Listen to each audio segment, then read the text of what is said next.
it's been so long since I Almost forgot. but yeah. Well, I don't, yeah, I'm not even sure how to. You run this. prompted me. It's been, yeah, 6 months since I've been here. I know. You guys get that fire department figured out yet? Poor thing, dude. Jesus. All right, you guys, it's just Nope. remember all of your microphones are on Now, and the captioning is on. all right. Ready? Mhm. Good evening. My name is Jeff Smith. I'm chairperson of the Webster Groves Plan Commission. We are a 9-member board of citizens appointed by the city council to review development proposals and make recommendations to the city council regarding future development of the city. In addition to the members of the Plan Commission participating in person and via teleconference, we have a few other representatives of the city I would like to introduce. Councilmember Alexander, Acting City Attorney Peter Bruntrager, Planning and Development Director Mara Perry, and is Denise online? She's online. And Denise Bolesky online. I would like to welcome you all to tonight's monthly meeting of the commission and take this opportunity to explain how we operate. As indicated in our agenda, we will begin with the regular session of the meeting when we will hear new applications for rezoning or subdivisions. We will hear a staff report and the applicant will explain the proposal. We will then ask for comments from the public. At that time, anyone with an interest in the proposal may indicate to city staff they have a question or would like to express their opinion. To make sure that we accurately record your name, we ask that you fill out a speaker's card if you are in person and turn it into Miss To me. Perry in person. And I've lost my spot. For those on Zoom, please click raise hand feature on Zoom. To make sure that we accurately record your name, we ask that you identify your full name and address at the beginning of your comment, either in person or on Zoom. When you make your comments, we ask that you be as concise as possible and not repeat a point made by a previous speaker. We also ask that you limit your comments to 3 minutes. One person who is a spokesperson for an organization may have 6 minutes to comment. After all citizens have spoken, the applicant will be asked to respond to any questions that have been raised during the hearing. When we have finished reviewing one proposal, we will move on to the next application. Comments concerning items not on the agenda should be made during public comments section of the agenda near the beginning of the meeting. When we've completed the regular portion of the agenda, we will go into executive session. At that time, the commission will discuss the proposals and may decide to vote on the application or to postpone the decision. You are welcome to remain and listen to the discussion, but there will be no additional opportunity for public comment at that time. Our recommendations are sent to the city council. In most cases, the city council will conduct a similar hearing and must enact an ordinance before the proposal is finally approved. If the Plan Commission takes a vote tonight, the city council will likely take up this issue at its next meeting. If you want information regarding the vote, our vote, or progress of the application, you may contact staff at City Hall. I would ask that the recording secretary read the first item for tonight's regular meeting. Yes, I'd like to call for the approval of the minutes from February 6, 2023. Any comment? Motion to approve the minutes. Second. Moved and seconded. All those in favor signify by saying aye. Hi. Aye. Opposed? All right, minutes are approved. Next item. Next item is public comments. Is there anyone here who has any comments on an item not on tonight's agenda? Online? Not online. Okay, Next item is public hearing. 23 PC 05 Different Dynamics, 45 West Lockwood Avenue, an application by Different Dynamics, a conditional use permit to allow an educational facility, School for the Arts, used in an existing structure located on a 1.67 acre lot at 45 West Lockwood Avenue in the D Commercial District. So good evening, Mara Perry, Director of Planning and Development. I have for you this evening a public hearing for a conditional use permit. I'm going to walk through the basics about the property itself and the request. At the end, I will present some basic recommendations should you wish to move this forward with a recommendation to the City Council. The applicant will also be here and available to answer any questions. If there are other questions that you have through the presentation, please just let me know. So the first thing that you'll see here is a map of the existing zoning of the property itself, as well as the surrounding zoning uses. The property itself is outlined in red, and it is Zone D Commercial District. It does have existing CUPs on the property. The surrounding uses are D commercial district. On most sides, our map hasn't been updated, but there is a PC planned commercial district to the east. So the area immediately adjacent to the east. Some photos of the existing conditions. The property does go from street to street. So it goes along West Lockwood, has frontage on West Lockwood, and also has frontage on West Moody. The primary church use faces Lockwood, and their educational building that's attached to the back of the church faces West Moody. History of the property. Webster Groves Presbyterian Church was built in 1867. In 1923, this area was zoned E Industrial District and D Commercial District, kind of overlapped between the two. In 1959 and 1961, there were special use permits, which is now what we call a conditional use permit, to reconstruct and expand the church facilities. Since 1962, the church has operated a daycare and early childhood care facilities at the same property. They have a CUP for that childcare facility. In 2021, some of you who are on the board will remember we had a similar CUP as what you have for this evening. It's an educational facility, school for the arts, for classroom spaces that are within that classroom building to the northern portion of the property. We always have to identify the comprehensive plan and whether this is in compliance with that comprehensive plan. When it is not a rezoning, there really isn't a factor related to it because we are not rezoning the property. We're just asking for additional uses that could potentially be allowed within that particular zoning district. So staff believes that this is in compliance as there is no change to the underlying zoning.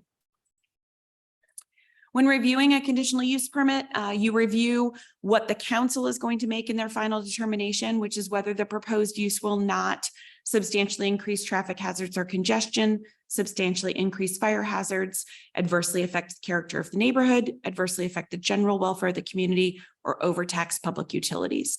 Those are the items that you're going to review in making your recommendation to the city council. So I'm going to go briefly through the zoning analysis.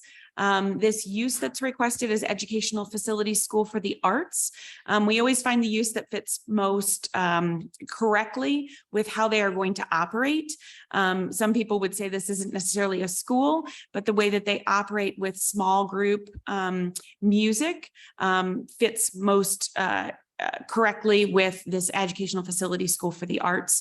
The applicant intends to hold small group musical making programs for adults with cognitive and developmental disabilities. They serve usually approximately 6 to 12. Sorry, my PowerPoint has a little, it says 6 to 12 of 15. It's 6 to 12 participants at a time. Those participants do also have sometimes caregivers or people that brought them to the facility. They're being requested to be held in a second floor classroom.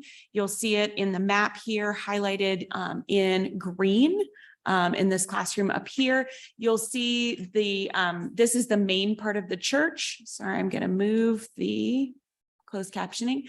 This is the main part of the church here. With the chapel below. This is the second floor and the sanctuary below. The classroom spaces, the other CUP that was approved in 2021 is up on the third floor in some additional classrooms.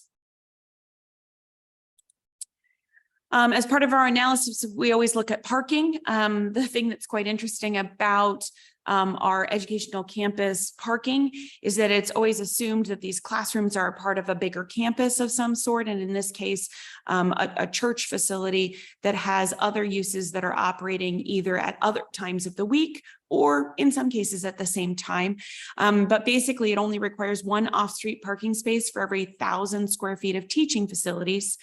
So really there's only one parking space required, even though we know with the number of potential participants, it would need a few more spaces than that at any given time. But knowing that the property currently has 92 off-street parking spaces, we identified primarily the main facility and its parking lot, but there's also a facility parking to the north that is shared by the city. So the city leases out their parking spaces on the north side of Moody, but those also are some additional parking spaces that are available evenings and weekends. So there is ample parking for multiple users that can use this facility at different times of the day or of the week. The hours of operation proposed are Mondays through Fridays, 8 a.m. to 9 p.m. and Saturdays, 10 a.m. to 9 p.m. As you can see, there's not an overlap with Sunday services. Obviously, there would still, in some cases, be overlap with obviously the daycare center, as well as some of the other classroom uses. But again, small uses needing very small amounts of parking compared to the 92 parking spaces that they do have. With every CUP, we have to look at dimensional regulations and determine whether we need to make any additional setbacks requirements within the CUP. In this case, there's no changes being made to the structure, so staff does not recommend placing any additional dimensional regulations for the proposed use. That was pretty basic and simple. I can go to the recommendations, but first, are there any questions? No signage either. So the way that the code works, you are allowed to have small amounts of signage because this is the D commercial district, not a residential. So they could have signage usually unless we're doing something above and beyond the regular code, as long as they meet the code, they would be able to get signage. And what would that be? Just little signs? So the way that the code works, technically the church, if they wanted to, as part of, they can gang their larger sign and add other spaces on it. My understanding is that they typically do something smaller at the entrance, similar to a building that has multiple tenants. And you can direct people from like the side parking lot into the facility. Okay, thank you. Any other questions from the commission?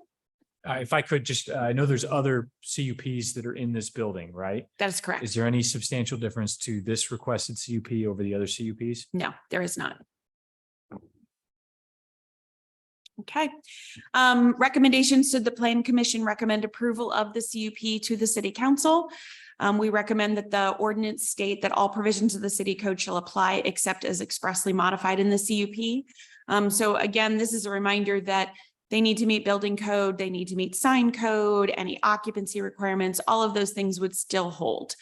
All activities of the educational facility School for the Arts use shall be located within the existing structure of the subject property. Hours of operation shall be limited to Monday through Fridays, 8 a.m. to 9 p.m. and Saturdays, 10 a.m. to 9 p.m. And the conditional use is personal to the applicant and shall not run with the land. Any other questions of staff? Okay. Is that supposed to be, we've got section 4 twice. I don't have any objections to the recommendations. Section 4 twice. Oh, this conditional use Yeah. permit? Detailed written statement. Oh, yeah. Sorry, Got an no. extra page, yeah. But what you just said was, Sorry, you mean your hard copy Yes. has the wrong pages. Got it. No, so nothing. Let's get it on the back here. Oh, okay. On the page. Got it. Yeah, he's got it. Yes, no, okay. nothing else. Okay, If you want to, you can call up the applicant. the applicant here, please.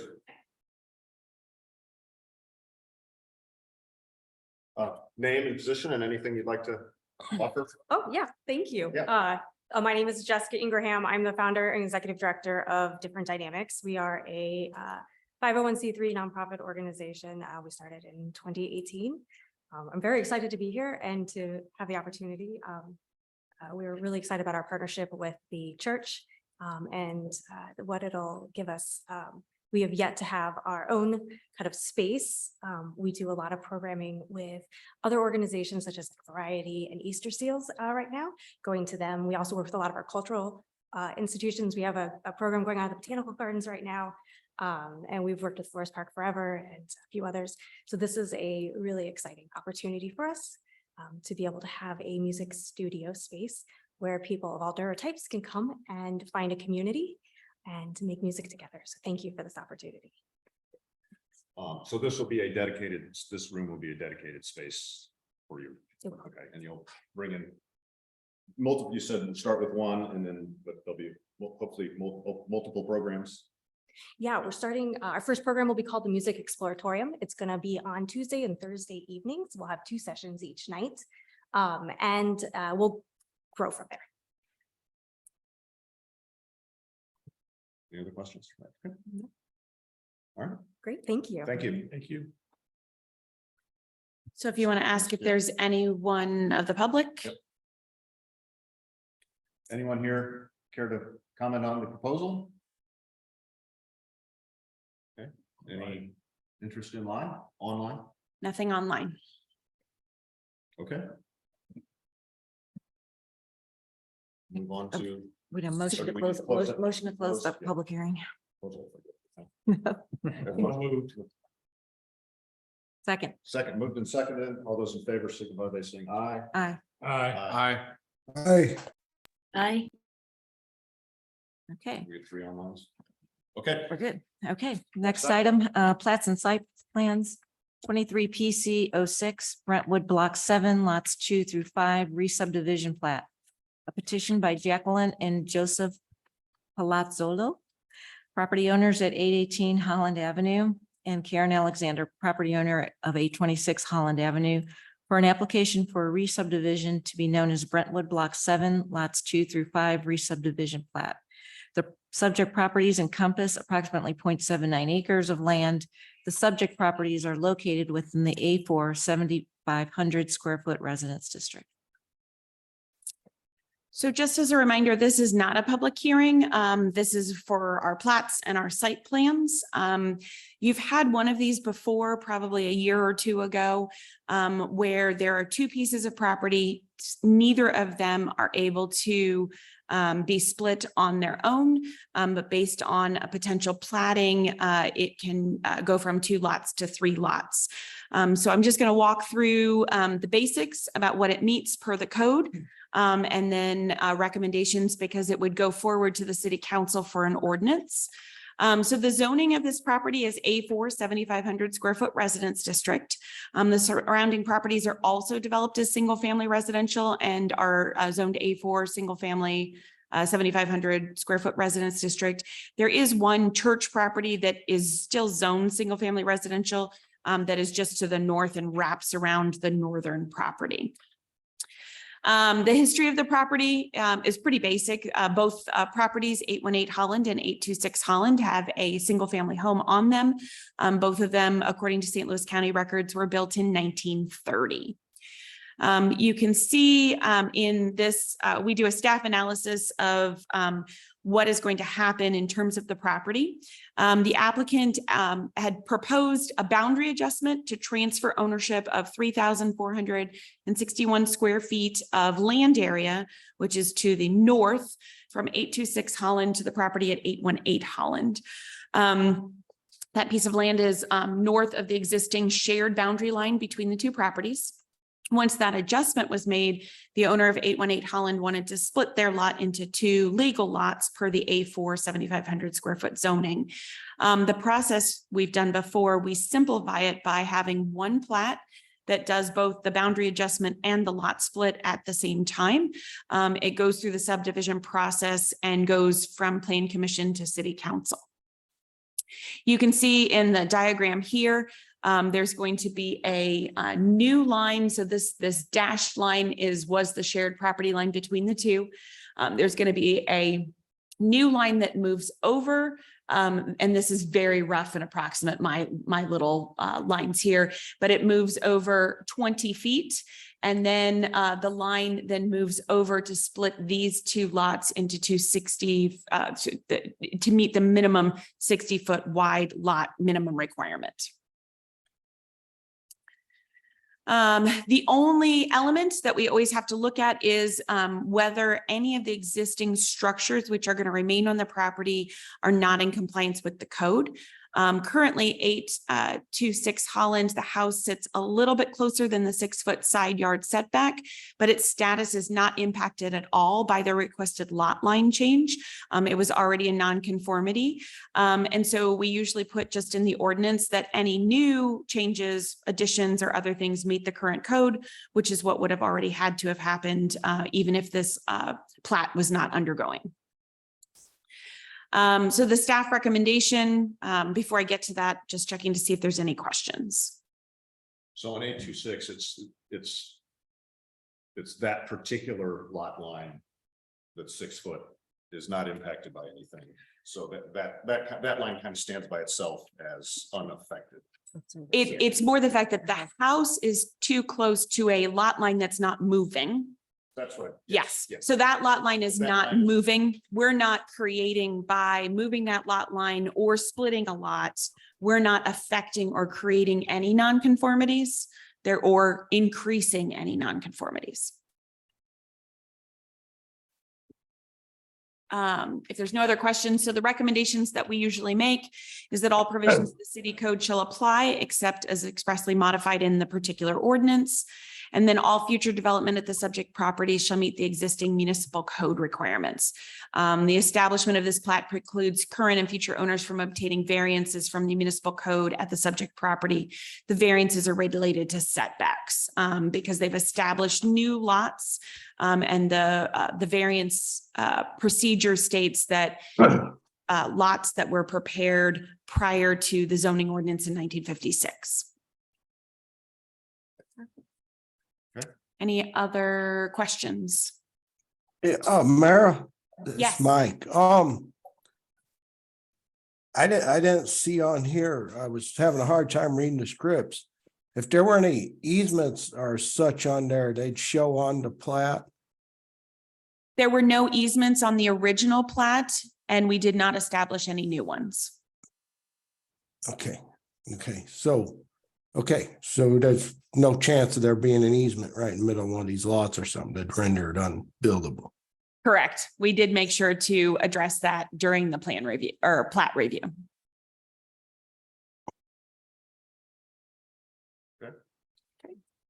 You can have the applicants here, can I? So it's not a public hearing. So, I mean, really, if it meets the code, if it meets the code, it's, There's a preemption if it meets the code and it's being requested. The city doesn't have the discretion to deny it. And can you explain why we're reviewing this versus an administrative? so you can administratively approve a boundary adjustment plat. A lot split plat goes straight to council for the 3 readings. When they're trying to do both, they could have come through with first a plat for an administrative approval, then they could have come back with a secondary plat. You're now recording 2 separate plats at 2 separate times. We found that this actually makes the process go smoother and actually does faster. It still was going to have to go to city council either way for the lot split. And this addresses it all at one time and gets it recorded at one time. Makes sense. So if there's no other questions, we can move on to the next one because we would vote on these items at executive session. All right, do we even have to close that then? No, or next move item. on? Just- Okay, Next item. all right. 23 PC07 Euclid Elms Final Development Plan. An application by Robert Keeney on behalf of the Onder Properties LLC for approval of a final development plan for a property zoned A4 7,500 square foot residence district with a planned environment unit procedure on an approximately 1.09 acre tract of land located at the following addresses: 15 Euclid Avenue, 23 Euclid Avenue, 131 Euclid Avenue, and 133 Euclid Avenue. So again, it's been a while probably since most of you have seen this. Just at almost a year ago, this was approved as a planned environment unit procedure, which is an overlay to the existing single-family residential zoning. It was approved by the city council with an ordinance. The way the ordinance reads, within 1 year, they do need to come back with a final development plan that meets all of the sections of the code. It comes before the plan commission. If it meets everything, you are able to approve that final development plan. And then they can move forward with however their next few steps for starting to develop the property. It is done without a public hearing and it does not have to go back to city council. Should they make some additional changes as they get through the development process, they would have to come back to you to amend their final development plan, again, without a public hearing. And it can be amended through a vote with the plan commission if it meets the regulations of the ordinance. So I'm going to briefly go through a little bit about the property and just a reminder of the things that it had to meet in the ordinance that was approved by the council. So the existing zoning, which is the underlying zoning, is the A4 7,500 square foot residence district. It's surrounded on pretty much all sides by A4 also, with the exception of just to the east of the property is some B1 multiple family. The property, which I briefly talked about, is required to come without a public hearing within 12 months following the enactment of the rezoning of the property to a planned environment unit procedure. The plan has come forth. We have reviewed it along with all the other departments within the city to ensure that everything met what was required in the ordinance. So the first thing that we look at is whether it meets the density, the setbacks, the height, the intensity of use. Overall, the general site layout, the setbacks, the building heights are all consistent with the requirements of ordinance 9186. In more specifics, there was a series of elements in the ordinance that were required. So you can see the gross floor area was required to not exceed 0.32 floor area ratio. Currently, they're proposed right now at 0.319. The site coverage is at a maximum of 25%. They're at 20.54. The height is allowed to go to 2.5 stories, 35 feet. They're currently proposing the homes at 2 stories. The front yard setback is required to be at a minimum 19 feet. They're at 19.5. Rear yard setback is a minimum of 25 feet. Because of the depth of the lot, in some cases they're 27 feet away, and in other places they're 71 feet away. The side yard setback is 25 feet, which they're meeting on both sides, and the setback between structures is a minimum of 10 feet. Right now, they propose the structures anywhere from 11.5 to 14.5 feet separation between them. The parking required, it says 2 and then my 0, which was supposed to be my other paren. It's supposed to be 2 parking spaces per dwelling unit. They are proposing, you can see in red, those are the 2 parking spaces in each attached garage to each structure. All but the one unit, just because of the way it was drawn, do have a deep enough driveway for 2 more parking spaces that are outside of the ingress egress circulation. That last one, depending on how they tweak the design of the house, I'm sure could also provide just enough for 2 spaces. But for now, they're only required to meet the minimum of 2 parking spaces, which can count as the ones in the attached garage. The access and circulation, there were 3 existing curb cuts. Some of the plans that you saw before actually still remained having three curb cuts. This final development plan ended up consolidating to only 2 curb cuts, with 2 of the units sharing one means of ingress egress and the other 4 units sharing another means of ingress egress. The ordinance had a requirement that if the rear of any of the structures were further than 125 feet back, that they would need to meet the code for the fire truck to be able to use that as essentially a fire lane.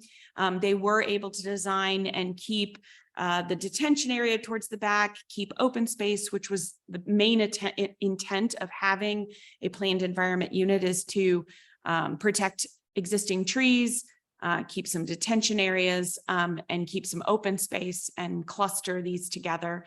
So none of them sit farther back than 125 feet, which means that these 2 means of ingress egress do not need to meet fire codes for the fire truck access. They're able to access them.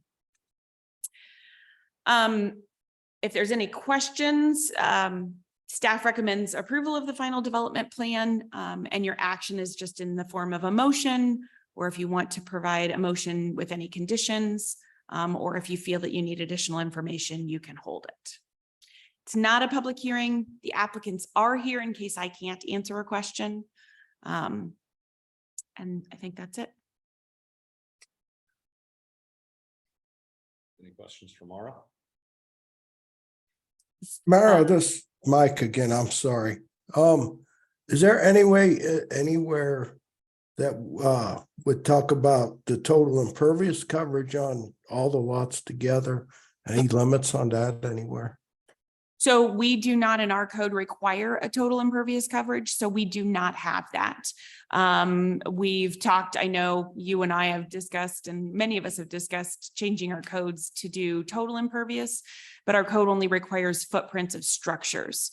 So right now, the only number I have is the 25% for the footprint of all the structures. I'm sure as we get further along, when they are having their stormwater plan reviewed, they will provide us with all the calculations of any impervious surface. Mara, the driveways, those are streets basically, but they are not public streets. There's going to be no parking on the street. So they are allowed to, as part of they're going to have to plat this out. When they do that plat, they can make their own restrictions on how they are going to require the different shared driveways to be used or utilized. That was my question. Is there going to be some sort of agreement for the When they driveways? plat it with their indentures and any other easements that they would put in place, the ordinance did require that they provide some sort of information in regards to how they would be shared, maintained, and other things like that. The fire department did not have a concern about them utilizing it for some additional parking areas, but because they have provided enough space, they really do have enough space to have almost 4 cars at each of those properties. Hopefully it wouldn't need to be utilized on a regular basis for additional parking. I guess my question is they're not built to city standards and they're never going to be asked to be taken over by the city. Correct. Just curious, Mara, you said the fire department that weighed in. Was that initially or have they reviewed? They reviewed this final This as development well? plan. Okay. Yes. Even though So- it met? Yeah, the final development plan, I always send it out to Public Works, the police department, the fire department, the parks department for looking at trees, as well as the building division, my building commissioner. And they all provide me with comments. A lot of their comments when it comes to a final development plan are more related to when I see the final civil plan, when I see this, when I see that, in most cases, it already meets the basics of the ordinance. But when they go, it's all the houses still have to go to Architecture Review Board and all of the plans still need to come in and meet building code. So all of those things will still need to be reviewed at a later date. And a final tree preservation plan identifying all of the things required, stormwater plan, all of those things will still need to be reviewed again. So are these like private streets? Is They're that basically- what it is, a private street? I would say they're more like private shared driveways. Yeah, more like private shared driveways. City won't be responsible for any snow removal, any of that? That would all be in their That's indentures? or- within their, how they're going to maintain their open space as shared open space, how they're going to maintain and operate their shared driveways. Do you review their indentures, all that stuff? No, we do not. We ask them to provide that they have indentures. And I know the ordinance, I'd have to go back and look at the specific language, but they do need to provide certain elements that are in the ordinance that have to be provided in some sort of easements or indentures. Are those city guidelines or are they county guidelines or? Neither. So when subdivisions form, they can create their own set of private indentures for how they want to operate their subdivision. The city does not review those when someone comes in for a building permit or anything like that. Those are private regulations. Sort of like, if a condo development wants to have their own set of private, similar to many subdivisions have their own private regulations. Some of them require that when you get a fence permit, you have to get permission from your trustees or whatever. We do not review them. We just know that they are recorded somewhere. And they all can work amongst themselves on what they want. Okay. But city code would still apply. City code still applies no matter what. Yeah. So sometimes there's a confusion. Someone will say, well, but our indentures say that you have to get this. And I'm like, but our code says you can do, X versus Y. So, and a lot of people say, well, why don't you review those indentures? That's a private set of regulations. We don't have a lot of subdivisions in Webster that have indentures. Because they're not new. 20-foot fence. Well, because all the subdivisions are old. Yeah, They they're didn't really, have really them. old. Like out in Chesterfield, they all have, and Mhm. all the new subdivisions. And again, this is one, it's not a public hearing. If it meets the code, we recommend that you vote for approval. All right, any other question or comment from plan commission members? All right, Call for adjournment of the regular session. a motion So moved. Second, moved and seconded. All those in favor signify by saying aye. aye. Aye. Opposed? Yeah. All right, Executive session, 23 PC 05, Different Dynamics, 45 West Lockwood Avenue. An application by Different Dynamics for a conditional use permit to allow an educational facility, School for the Arts use in an existing structure located on a 1.67 acre lot at 45 West Lockwood Avenue in the D Commercial District. okay. Any comments? It's a good use. This is Mike. I just say I put 4 kids years ago through that preschool I got in that building there. I don't know that you could tell the difference between the kids in the preschool and what they're gonna do. Like Maris said, this isn't keeping with it. And so I think they've been in this kind of thing a long time in that building. It's keeping with their mission and they're a good part of the community. So I don't see a thing at all why we wouldn't support it. All right. Yeah, hold on. All right, any other comments in general? Seems like we're. All right, we need to go through the 5 factors. 1, council shall determine whether requested uses will not, 1, substantially increase traffic hazards or congestion. No. Substantially increase fire hazards, They will not. adversely affect the character of the neighborhood. No. Adversely affect the general welfare of the community. No. Or overtax public utilities. No. All right, we're in agreement on the 5 factors. I will entertain a motion to approve. Make a motion to approve PC 23 PC 05. Second, All right, moved and seconded and thirded. All right, we'll do just a quick voice, I guess. All those in favor?